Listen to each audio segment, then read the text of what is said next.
ભાઈ કેમ આનો કેમ છે? એક બોલ આનો 7 રૂપિયા. આલ્યો લાવો 7 રૂપિયા.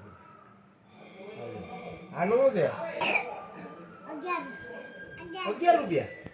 આલ્યો 11. આનું એનું 8 રૂપિયા. હવે ગધાવ કાંઈ 8 રૂપિયા હોય ગધેડાવ આમાં ખબર જ નથી પડતી હું વેચવા આવ્યા 5 રૂપિયામાં દેવો છે.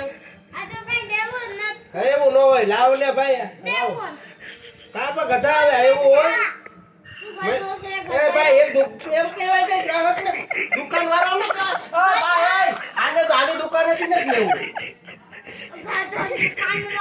તું મારે નથી લેવું મારે નથી અરે ભાઈ હું હમણાં ફરિયાદ કરી દે કે ઓલા દુકાન વાળા મે માર્યો તમે દુકાન બંધ કરી દો છો હા કરી દેવો એ તમે આવતા નો ભાગે એક મારી બધા જો દુકાન વાળા